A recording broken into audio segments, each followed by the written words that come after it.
Sa pagbabalik ng balitaan, makakapanayam po natin ngayong araw si Mr. Harvey Ke, Kaya Natin Movement Lead Convener. Magandang umaga po, Mr. Harvey Ke.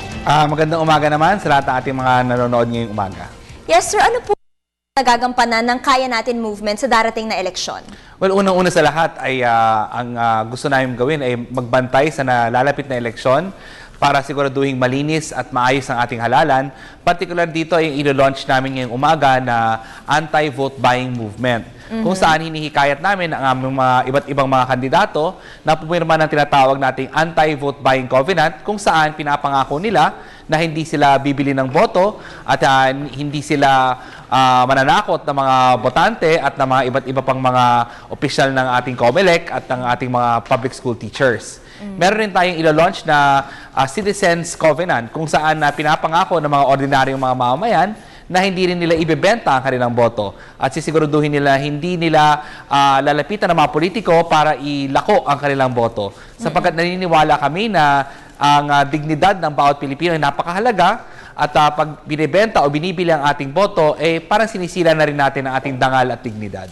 Yes, sir. Dito po sa anti-vote buying movement, marami na po bang mga kandidato ang nag-express ng support para po sa movement na ito? Well, marami-rami na rin. No? Mamaya, may mga kandidato tayo pang governor, may mga pang mayor, may mga pang congressman na talagang pipirma nitong anti-vote buying covenant. Mamaya po yan, alas 10 ng umaga sa Club Filipino. Kaya inaanyayahan namin ng mga iba pang mga kandidato na gusto ring pumirma at naninindigan sa anti-vote buying na nagsasabi na maling-mali talaga ang pagbebenta at pagbibili ng boto, ay sana sumama po sa amin mamaya sa pag-launch nitong anti-vote buying movement. How about mga senatorial balls, sir? Meron na po ba? Wala pa kaming nakakuhang mga confirmation mula sa mga senatorial balls natin, pero kasi ang vote buying mas malaking problema ito sa lokal rather than doon sa mga national. So, mas mahalaga na ang pumirma nito yung mga kakandidato sa mga lokal na posisyon gaya ng mayor, congressman, governor at iba pang mga lokal na posisyon. Yes, sir. I'm just curious, affiliated po ba kayo with any political party? Wala. No? Wala kaming, ang mga miyembro namin actually, o tinatawag namin mga kaya nating champions, gaya nila Among Ed Panlilio, ni Yumaong Secretary Jessie Robredo, Yes, si Congressman Bolet Banal, Congressman Teddy Bagilat. Iba-iba po yung mga partido ng mga kasamahan po namin. No? Meron po kaming mga miyembro na taga-Lakas Kampi, may mga miyembro po kaming, of course, Karal, meron kaming mga miyembro na taga-PDP Laban. So, wala po kami talagang isang partido lamang na sinusuportahan. Yes, sir. Simula na po ng campaign period. Tutulong po ba kayo sa COMELEC sa pagbabantay ng mga kandidatong sumusunod o lumalabag po sa mga campaign rules? Opo, syempre, yan po yung gusto namin gawin. Suportahan po ang COMELEC at ang ating Pangulo sa kanyang gustong ituloy ang matuwid na daan, di ba? At para sa akin at para sa kaya natin, ang matuwid na daan ay nag-uumpisa yan sa isang maayos, tapat at walang kalokohang halalan. So kung gusto natin ng matuwid na daan, hahalal po tayo ng magagaling at mabubuti at tapat na pinuno. At mangyayari lamang po yun kung tayo po mismo mga mamamayan ay magbabantay, magsusumbong at sisiguraduhin na hindi tayo sasama sa kung anong mga kadayaan at mga kalokohang nangyayari sa halalan. Yes, sir. Isa po sa mga issue yung advertisements po, no? Yung limit po sa TV, print, and radio commercials. Will you be monitoring this also? Oo, tama lang yun. Actually, maganda nga itong ginawa ni COMELEC Chairman Sixto Brillantes at ang kanyang mga commissioners na ipatupad itong advertising limit sapagkat kawawa naman po yung kandidato. Pero maayos naman po ang kanyang layunin para sa bansa. Kaya sana po talagang may patupad po ito at babantayan po nating mabuti sapagkat ang gusto po natin ay mahalal po natin hindi lamang yung pinakamayayamang kandidato. Yung mga kandidatong dapat na karapat dapat na mailagay sa Senado at mailagay sa ating iba't ibang mga lokal na posisyon, yun po ang dapat ating ihalal.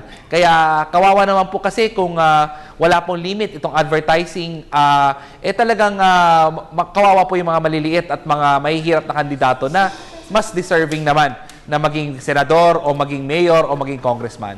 Yes, sir. Nabanggit nyo nga po yung advantage ng mga mas mayayamang kandidato. Mag-hold po ba kayo ng forums para po sa mga independent candidates po o yun pong mga walang masyadong makinarya para i-push yung kanilang candidacy?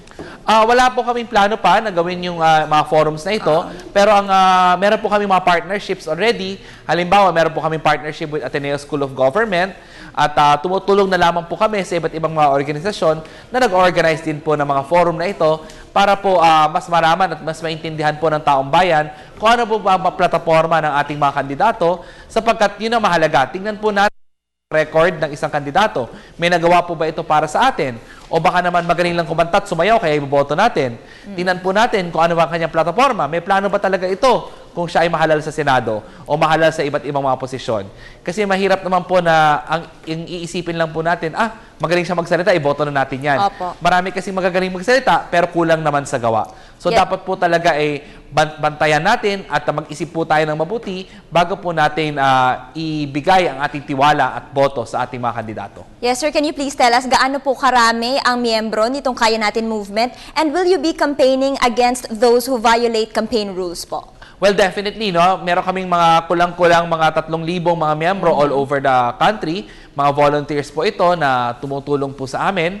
At bukod pa rito, meron po kami mga iba't ibang mga ka-partner organizations. Halimbawa, mamaya, pag nagpunta po kami pagpunta po kayo sa anti-vote buying launch namin, andun po ang Transparency and Accountability Network, isa pong malaking NGO yan, na tutulong rin sa pagbabantay sa halalan.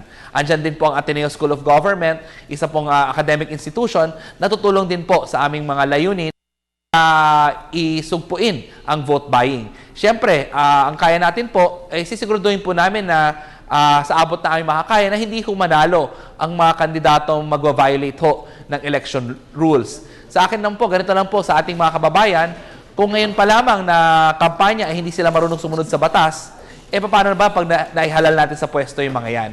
Kaya bago ho natin sila ihalal, tingnan ho natin, sumusunod ho ba sila sa batas? At ito nga ang mangyayari ngayon dito sa ating kampanya.